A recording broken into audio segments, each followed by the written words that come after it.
Hello dear students, welcome in class 11th. So today we are going to start our first chapter, Sub Basic Concepts of Chemistry. So today we will discuss some topics related to this chapter. So firstly we have to know what is chemistry. Chemistry is the branch of science that deals with the composition, structure and properties of matter. Science की वो branch जो matter की composition, structure और properties को deal करती है उसे हम क्या बोलते हैं? केमिस्ट्री बोलते हैं. अगर हम इंपॉर्टेंस ऑफ केमिस्ट्री की बात करें तो फूड, हेल्थ, एग्रीकल्चर, ट्रांसपोर्टेशन सब में केमिस्ट्री का बहुत बड़ा रोल है. अगर हम फूड की बात करें तो सॉल्ट हो गया, शुगर हो गया, ठीक है. इसी तरह फूड प्रिजर्वेटिव्स हो गए. इस तरह अगर हम हेल्थ की बात करें तो मेडिसिन में एंटीबायोटिक, एंटीसेप्टिक, ठीक है, एनाल्जेसिक्स वगैरह. इसी तरह एग्रीकल्चर की बात करें तो फर्टिलाइज़र, पेस्टिसाइड्स. ट्रांसपोर्टेशन की बात करें तो पेट्रोल, डीजल, सीएनजी, इन सब में केमिस्ट्री का बहुत बड़ा रोल है. इसका हम ये भी कह सकते हैं that chemistry is a part of our life. Next topic है हमारा matter. As we all know, anything which has mass and occupy space called matter. कोई भी चीज़ जिसका मास होता है और स्थान घेरती है उसे हम क्या बोलते हैं? मैटर. जितनी भी हमारी आसपास की चीज़ें हैं वो सब क्या है? मैटर हैं. एग्जाम्पल्स में हम ले सकते हैं बुक, पेन, वाटर. इसी तरह आपके हाथ में जो मोबाइल है that is also a matter. So अगर हम मैटर के एग्जिस्ट की बात करें, एग्जिस्टेंसी की बात करें तो ये 3 फिजिकल स्टेट में एग्जिस्ट करती है: सॉलिड, लिक्विड एंड गैस. तो these states of matter are interconvertible by changing the condition of temperature and pressure. अब ये जो तीनों स्टेट हैं, सॉलिड, लिक्विड, गैस, ये कैसी होती हैं? इंटर कन्वर्टिबल होती हैं. Means solid can convert into liquid by heating and by heating liquid can convert into gas. इसी तरह गैस को कूल करके हम लिक्विड में कन्वर्ट कर सकते हैं, लिक्विड को कूल करके हम सॉलिड में लिक्विड को कन्वर्ट कर सकते हैं. केमिकल स्टेट में जो मैटर होता है बेसिकली 2 स्टेट में होता है: pure substances and mixture. Now अब हम मैटर को एक डायग्राम के थ्रू समझने की कोशिश करेंगे. इसे हम ध्यान से देखेंगे. तो अगर हम क्लासिफिकेशन करें मैटर का तो 2 टाइप्स का क्लासिफिकेशन होता है: फिजिकल एंड केमिकल.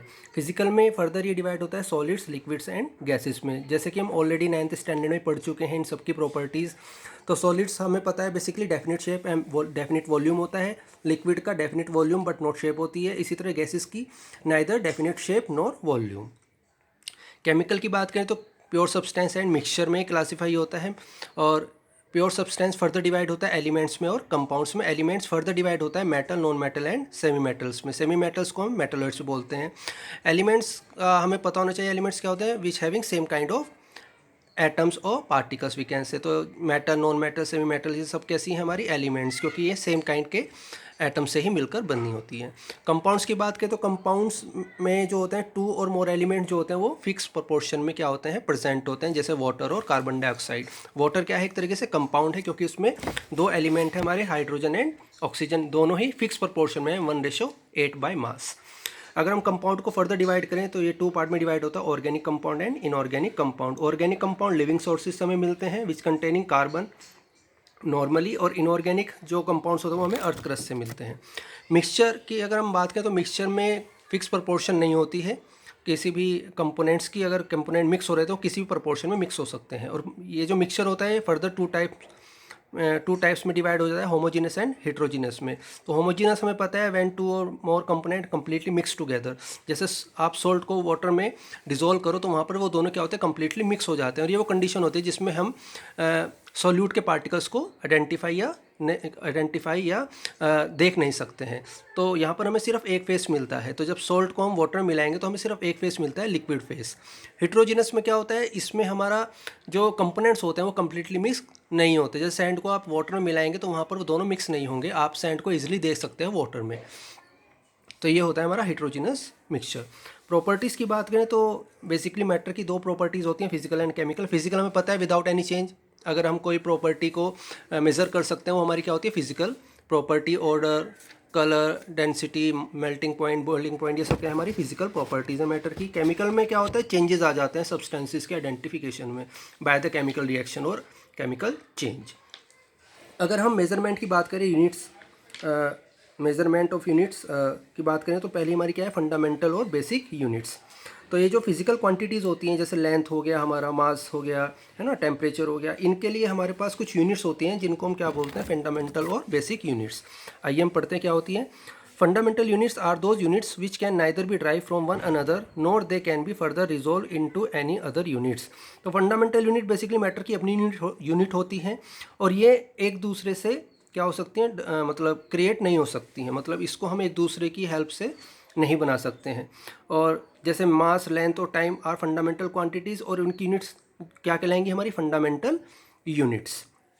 अगर हम सिस्टम ऑफ यूनिट्स की बात करें तो CGS system, FPS system, MKS, SI system follow होता है फॉर यूनिट्स। अगर हम CGS सिस्टम की बात करें तो CGS सिस्टम जो फ्रांस में डेवलप हुआ है, ये अगर हम देखें तो लेंथ के लिए और मास के लिए और टाइम के लिए ये यूज़ होता है। तो C से हम सेंटीमीटर को बोल सकते हैं, G से हमारा ग्राम होता है, S से हमारा सेकंड होता है। FPS हमारा जो है वो ब्रिटेन में यूज़ होता है, और F को हम यहाँ पर फुट, इसी तरह P से हम पाउंड और S से हम सेकंड डिनोट करते हैं। MKS हमारा फर्दर फ्रांस में ही एप्लीकेबल है, और M से में यहाँ पर हम किसको डिफाइन कर रहे हैं, मीटर को। K से किलोग्राम हो जाएगा और S से क्या हो जाएगा आपका सेकंड। लेकिन अगर हम होल वर्ल्ड की बात करें तो वहाँ पर हम एक कॉमन यूनिट यूज़ करते हैं जिसको हम बोलते हैं SI यूनिट। मतलब ये जो यूनिट है कॉमन यूनिट है, और आज जो हम यूनिट यूज़ करते हैं बेसिकली वो कौन सी यूनिट है, हमारी SI यूनिट। तो अगर हम फंडामेंटल यूनिट की बात करें तो देयर आर 7 बेसिक यूनिट हैं हमारी क्वांटिटीज़ की, जिसमें हम पढ़ते हैं length, mass, time, temperature, electric current, luminous intensity and amount of substances. तो लेंथ की अगर हम ऐसा यूनिट की बात करें तो मीटर होती है, इसका सिंबल M हो जाएगा। मास होता है हमारा किलोग्राम, ऐसा यूनिट, और इसके जो सिंबल होता है दैट इज़ kg हो जाएगा। टाइम को हम सेकंड से S से डिनोट करेंगे। टेम्परेचर केल्विन, K से डिनोट करेंगे। इसी तरह इलेक्ट्रिक करंट को एम्पियर, A से डिनोट करेंगे। ल्यूमिनस इंटेंसिटी कैंडिला, CD से इसको हम डिनोट करेंगे। और अमाउंट ऑफ सब्सटेंस मोल, इसको हम MOL मोल से डिफाइन करेंगे। इसके बाद हमारा टॉपिक है ड्राइव यूनिट्स। देखो फंडामेंटल यूनिट्स जो होती हैं वो तो हम किसी और यूनिट से ड्राइव नहीं कर सकते, पर जो ड्राइव यूनिट्स होती हैं इनको हम फंडामेंटल यूनिट्स के थ्रू क्या कर सकते हैं, ड्राइव कर सकते हैं। जैसे वॉल्यूम होता है तो वॉल्यूम में हम देखते हैं कि लेंथ क्यूब, मतलब यहाँ पर क्या होता है हमारा metre into metre into metre, मतलब जो हमारी फाइनल यूनिट आएगी वो क्या हो जाएगी, मीटर क्यूब। तो यहाँ हम मीटर यूज़ कर रहे हैं। अब ये मीटर क्या है, हमारी फंडामेंटल यूनिट। कॉमन यूनिट हमारी वॉल्यूम की होती है, लीटर होती है। डेंसिटी की बात करें तो डेंसिटी क्या होता है, हमारा मास अपॉन वॉल्यूम। हमें पता है मास के लिए हम क्या यूज़ करते हैं, फंडामेंटल यूनिट kg, और वॉल्यूम क्या होता है हमारा, मीटर क्यूब। तो इसकी जो यूनिट बनेगी वो क्या बन जाएगी, किलोग्राम पर मीटर क्यूब। इसी तरह फोर्स हो जाएगा हमारा mass into acceleration, kilogram metre per second square. इसी तरह एरिया हो जाएगा हमारा मीटर स्क्वायर। तो ये हमारी ड्राइव यूनिट है, मतलब हमने इन्हें ड्राइव किया है। नेक्स्ट है हमारा डायमेंशनल एनालिसिस और कन्वर्जन ऑफ यूनिट्स, मतलब यूनिट्स का कन्वर्जन। अगर हम लेंथ की बात करें तो हमें पता है 1 किलोमीटर में कितने मीटर होता है, 10⁻³ इसी तरह 1 नैनोमीटर में 10⁻⁻⁹ मीटर। इस तरह वॉल्यूम की, इस तरह हम और भी देख सकते हैं। इसी तरह वॉल्यूम में 1 लीटर में 1 डेसीमीटर क्यूब 1000 cc या 1000 मिलीलीटर होता है। इसी तरह प्रेशर की बात करें तो 1 ATM में 1 ATM इक्वल होता है 160 mm या 160 टोर। इस तरह बार में 1.0132 बार हो जाएगा। पास्कल में हो जाएगा हमारा 1.0136 इंटू 10⁵ पास्कल। तो इसी तरह हम कुछ क्वेश्चंस एग्जांपल्स हम देख रहे हैं। यूनिटरी मेथड हम यहाँ पर यूज़ करेंगे। बहुत सिंपल क्वेश्चंस हैं, बुक में आपको मिल जाएंगे, तो आप बुक की भी हेल्प लेंगे इसके लिए आप। तो पहला हम कर रहे हैं कन्वर्ट 6 माइल इन किलोमीटर। हमें 6 माइल को किलोमीटर में कन्वर्ट करना है। हमें पता है 1 माइल में कितने किलोमीटर होता है, 1.6 किलोमीटर। सो यूनिटरी मेथड लगाएंगे। 1 माइल जो हो जाएगा 1.6 किलोमीटर अपॉन 1 माइल हो जाएगा। तो 6 माइल में कितना हो जाएगा, 1.6 kilometre upon 1 mile into 6 mile. Mile से माइल कैंसिल आउट हो जाएगा, फाइनल आंसर आ जाएगा हमारा 9.6 किलोमीटर।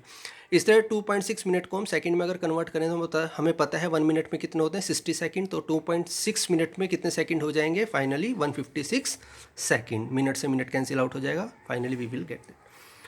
हमारा नेक्स्ट है convert 6 cubic metre into cubic centimetre. हमें पता है 1 मीटर में कितने सेंटीमीटर होते हैं, 100 सेंटीमीटर। तो हमने क्या करा, 100 सेंटीमीटर को हमने क्यूब में कन्वर्ट करा। तो हमारा ये 1 मीटर किस में कन्वर्ट हो जाएगा, 1 मीटर क्यूब में। तो 1 मीटर क्यूब इक्वल टू हो जाएगा 10⁻6 सेंटीमीटर क्यूब।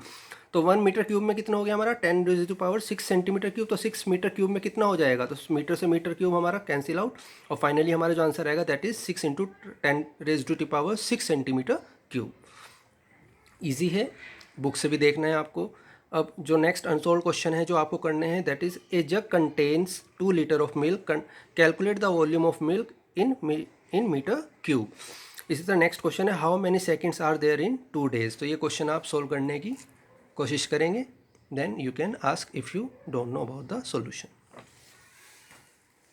नेक्स्ट है हमारा टेम्परेचर का मेजरमेंट, मीन्स हम टेम्परेचर को किस तरह से मेज़र कर सकते हैं। तो बेसिकली टेम्परेचर के 3 स्केल होते हैं, degree Celsius, kelvin scale and Fahrenheit scale. लेकिन जो SI है हमारा वो होता है हमारा केल्विन स्केल। मतलब हम टेम्परेचर को बेसिकली केल्विन में ही रिप्रेजेंट करते हैं। और यहाँ हम रिलेशन की बात करें तो देयर आर 3 रिलेशन भी है। तो केल्विन और डिग्री सेल्सियस का रिलेशन होता है kelvin is equal to degree Celsius plus 273। इस तरह डिग्री फ़ारेनहाइट और डिग्री सेल्सियस के लिए हम यूज़ करते हैं degree Fahrenheit is equal to 9/5 degree Celsius plus 32। इस तरह डिग्री सेल्सियस के लिए हो जाएगा 5/9 डिग्री फ़ारेनहाइट माइनस 32। अब इसी रिलेशन के थ्रू हम कुछ क्वेश्चंस कर रहे हैं, आप इन्हें समझेंगे। So the question is the room temperature in Celsius scale is 25 degree Celsius, convert it into the other two scale of measurement। तो हमें ये अलग 25 डिग्री सेल्सियस दिया है स्केल, और इसको हमें केल्विन और फ़ारेनहाइट में कैलकुलेट करना है। तो केल्विन का हमें पता है डिग्री सेल्सियस प्लस 273 होता है, डिग्री सेल्सियस हमें गिवन है 25, यहाँ में रखेंगे, हमारे पास आंसर आ जाएगा 298 केल्विन। इस तरह डिग्री फ़ारेनहाइट हमें पता है 9/5 डिग्री सेल्सियस प्लस 32 होता है, डिग्री सेल्सियस की वैल्यू हम यहाँ पर पुट करेंगे, हमारे पास क्या आ जाएगा आंसर 77 डिग्री फ़ारेनहाइट। नेक्स्ट है हमारा the body temperature of normal healthy person is 98.4 degree Fahrenheit, what is the temperature on Celsius scale. तो यहाँ पे हमें डिग्री सेल्सियस में निकालना है। तो डिग्री सेल्सियस इक्वल टू होता है हमारा 5/9 degree Fahrenheit minus 32। Degree Fahrenheit की वैल्यू हमें गिवन है, इसको हम यहाँ पे पुट करेंगे, finally we will get the answer 36.89 degree Celsius. हमारा जो नेक्स्ट टॉपिक है that is scientific notation. Scientific notation basically जहाँ हमारी वैल्यूज़ बहुत ज़्यादा बड़ी होती हैं वहाँ पर हम क्या यूज़ करते हैं, साइंटिफिक नोटेशन यूज़ करते हैं। सपोज मैं आपको एक वैल्यू दिख रही होगी दैट इज़ 0.00000404। तो इसको हम अगर कैलकुलेशन में लाएंगे तो बहुत ज़्यादा टफ पड़ती है। तो इसको सोल्व करने के लिए हम क्या यूज़ करते हैं, साइंटिफिक नोटेशन, जिसको हम किससे रिप्रेजेंट करते हैं, n × 10⁹ यहाँ पर जो कैपिटल N है that is a number with single non zero digit to the left of the decimal side. तो ये क्या है, हमारी एक नॉन जीरो डिजिट है जो कि डेसिमल पॉइंट से लेफ्ट में होती है। और n यहाँ पर क्या है, एक्सपोनेंट ऑफ 10 विच में बी पॉजिटिव, नेगेटिव और जीरो। ये पावर में जो भी वैल्यू होगी वो क्या हो जाएगी हमारी स्मॉल n। यहाँ पर हमें एक चीज़ देखनी है, the exponent is positive if decimal is move to left and negative when move to right. तो अगर आप डेसिमल को लेफ्ट साइड मूव करते हो तो जो आपका एक्सपोनेंट है वो क्या हो जाएगा, पॉजिटिव, और अगर आप राइट की तरफ करते हो तो क्या हो जाएगा, नेगेटिव। एग्जांपल हम देख लेते हैं, हमारे पास एग्जांपल है 40400.0। तो ये हमारे पास एक वैल्यू है। अब हम क्या करेंगे, यहाँ पर जो डेसिमल है इसको हम कहाँ लेफ्ट साइड शिफ्ट करेंगे। तो हमने इसको लेफ्ट साइड शिफ्ट करा तो यहाँ पर हमारे पास क्या आ गई, नॉन जीरो डिजिट। तो नॉन जीरो डिजिट है हमारी 4, तो 4.04 इंटू 10⁻⁴ कितनी हो गई, 4। 4 क्यों आया, क्योंकि हमारे जो डेसिमल प्लेस है वो 4 प्लेस क्या हो गया है, शिफ्ट हो गया है टूवर्ड्स लेफ्ट साइड, इसलिए यहाँ पर पावर हमारी क्या आ गई, पॉजिटिव। तो हम देखेंगे तो 1 2 3 4 यहाँ हमने लगाया पॉइंट, तो हमारी यहाँ पर आ गई 10⁻⁴। इस तरह हम इसको देखें तो हमारे पास वैल्यू है 0.00000404। तो हमने ये जो पॉइंट वैल्यू है, डेसिमल वैल्यू है, इसको हमने शिफ्ट करा 5 टाइम्स, तो हमारे पास वैल्यू आ गई 4.04 इंटू 10⁻⁻⁵ -5 क्यों, क्योंकि हमने इसको कहाँ शिफ्ट किया है, राइट साइड। हमारा जो नेक्स्ट टॉपिक है दैट इज़ सिग्निफिकेंट फिगर। बहुत इंपॉर्टेंट टॉपिक है, इसको हम ध्यान से करेंगे। सो सबसे पहले हमें जानना चाहिए what is significant figure. The significant figures in any number are all certain digits plus 1 doubtful digit. तो सिग्निफिकेंट फिगर किसी भी नंबर में जितनी भी सर्टेन डिजिट होती हैं उनके साथ वन जो एक डाउटफुल डिजिट होती है साथ में, उसको हम क्या बोलते हैं, सिग्निफिकेंट फिगर बोलते हैं। अगर हम बात करें 11.64 की, तो 11.64 में ये जो हमारा 116 है, ये डिजिट तो हमारी कैसी हो गई, सर्टेन, लेकिन जो 4 है इसकी वैल्यू क्योंकि अनसर्टेन है इसलिए ये हमारी क्या हो जाएगी, डाउटफुल डिजिट। तो यही हमारी क्या कहलाती है, सिग्निफिकेंट फिगर कहलाती है, certain plus uncertain digit. Significant figure को कैलकुलेट करने के हमारे पास कुछ रूल्स हैं, उनको हमें अब स्टडी करना है। Number 1, all non zero digits in number are significant. जितनी भी नॉन जीरो डिजिट्स होती हैं वो सब क्या होती हैं, सिग्निफिकेंट होती हैं, सिंपल। तो 3.1 यहाँ पर कितनी हो गई, 2 हो गई डिजिट्स हमारी नॉन जीरो, तो ये हमारी 2 हो गए सिग्निफिकेंट फिगर। इसी तरह 44.3 में 3 हो जाएगा। 5.243 के लिए हमारा सिग्निफिकेंट फिगर 4 हो जाएगा। लाइक 41.124 के लिए 5 हो जाएगा, एंड सो ऑन। नेक्स्ट है हमारा the zeros between 2 non zero digits are always significant. तो जो जीरो होंगी बिटवीन नॉन जीरो डिजिट्स, उनके बीच की जितनी भी जीरो होती हैं वो सब कैसी होती हैं, सिग्निफिकेंट होती हैं। तो फॉर एग्जांपल हम देख सकते हैं 2.001, तो 2 और 1 नॉन जीरो डिजिट्स हैं और इनके बीच जो जीरो हैं ये क्या है, हमारी सिग्निफिकेंट। इसका मतलब जो टोटल सिग्निफिकेंट फिगर होगा वो हमारा क्या हो जाएगा, 1 2 3 4, तो 4 हो जाएगा। इसी तरह 6.01 यहाँ पर क्या हो जाएगा हमारा 3। इसी तरह 4.03 के लिए हमारी वैल्यू हो जाएगी 3। नेक्स्ट रूल है हमारा इनिशियल जीरोज या left of the first non zero digit in number are not significant. मतलब जो फर्स्ट नॉन जीरो डिजिट होगी लेफ्ट में, उसके लेफ्ट में जो भी जीरो होगी वो क्या होगी हमारी इनसिग्निफिकेंट होगी, मतलब इनिशियल जीरो जो भी होगी हमारी बिफोर नॉन जीरो डिजिट वो क्या हो जाएगी हमारी इनसिग्निफिकेंट हो जाएगी। फॉर एग्जांपल हम देख रहे हैं 0.523, तो लेफ्ट में नॉन जीरो डिजिट से पहले क्या आ रही है हमारी जीरो, तो ये जीरो जो है हमारी यहाँ पर क्या है इनसिग्निफिकेंट। तो सिग्निफिकेंट फिगर हमारे क्या हो जाएंगे 523, मतलब यहाँ पर जो सिग्निफिकेंट फिगर है वो हमारा क्या हो जाएगा 3। इसी तरह 0.014 में हमारा सिग्निफिकेंट फिगर क्या हो जाएगा 2। Why? Because these two zero are left side before non zero digit. इसी तरह 0.002 में क्या हो जाएगा हमारा 1।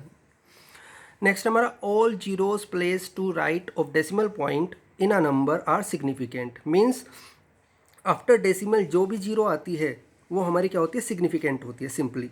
तो जो भी हमारी जीरो के डेसिमल के बाद जो भी जीरो आएगी वो सिग्निफिकेंट में आपकी कवर हो जाएगी। जैसे कि 5.0 इसके सिग्निफिकेंट क्या हो जाएगा 2।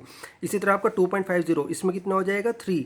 3 क्यों बोल रहे हैं? क्योंकि ये जीरो हमारी क्या है सिग्निफिकेंट आफ्टर डेसिमल। इसी तरह 0.0200, देखो ये बहुत अच्छा एग्जांपल है। यहाँ पर देखो हमारे पास 2 जीरो पहले हैं और 2 जीरो बाद में, लेकिन जो बाद वाली जीरो है आफ्टर डेसिमल है, तो बाद वाली जीरो तो सिग्निफिकेंट हो जाएंगी, बट ये वाली जीरो है left side before non zero digit 2, ये क्या हो जाएंगे हमारी insignificant, so that the value will be 3। इसी तरह आप ये देखेंगे 2.3004 हो जाएगी, 4.000 हो जाएगी 4।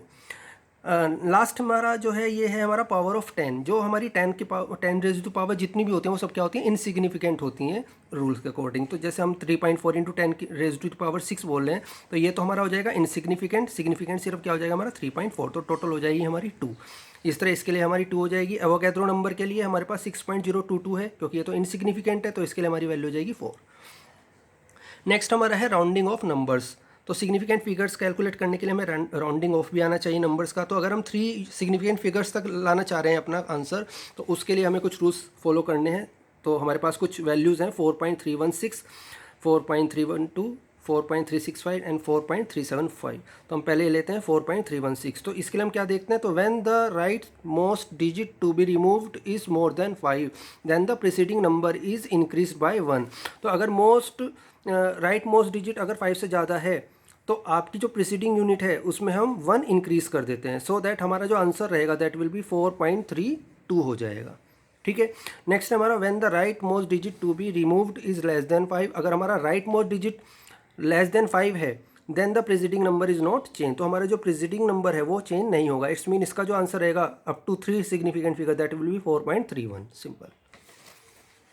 नेक्स्ट हमारा when right most digit to be removed is 5 then the preceding number is not change if it is an even number. तो अगर हमारा राइट मोस्ट डिजिट क्या है 5 है, ठीक है, और जो प्रीसीडिंग नंबर है वो क्या है हमारा इवन नंबर, तो तब यहाँ पर कोई चेंज नहीं आएगा। इसका मतलब ये एज इट इज़ आ जाएगा, मतलब 4.36 हो जाएगा।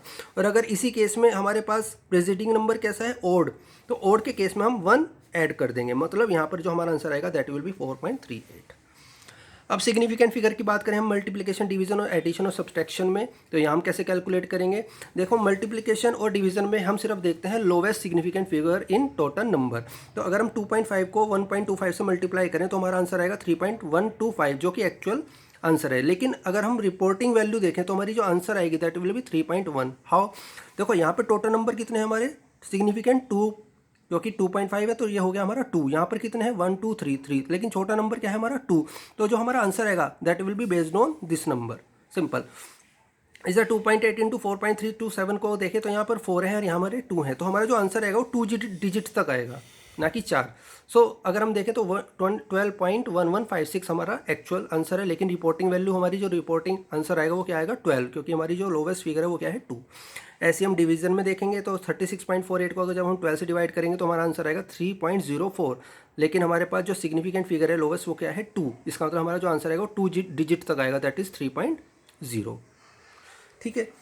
नाउ एडिशन ऑफ सब्ट्रैक्शन में थोड़ा डिफरेंस है। यहाँ पर हमें देखना है आफ्टर डेसिमल प्लेस, कि आफ्टर डेसिमल प्लेस हमारा सिग्निफिकेंट फिगर या जो वैल्यू है वो कितनी लोअर आ रही है।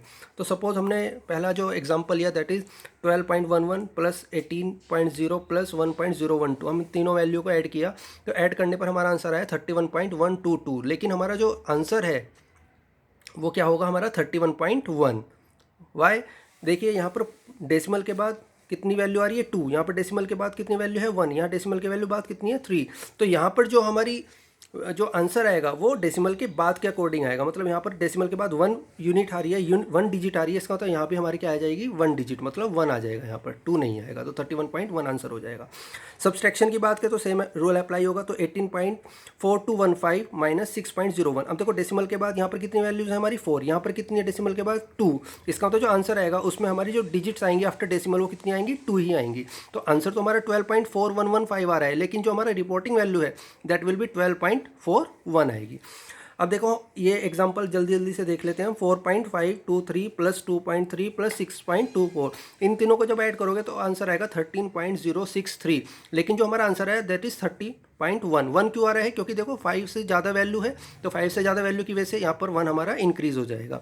और 0.1 क्यों है, वजह हमने बताया कि डेसिमल के बाद जो भी स्मॉल वैल्यू होगी उसके रेफरेंस पर हमारा आंसर आएगा। तो यहाँ पर 1 है डेसिमल के बाद ओनली वैल्यू, तो यहाँ पर 30.1 हो जाएगा।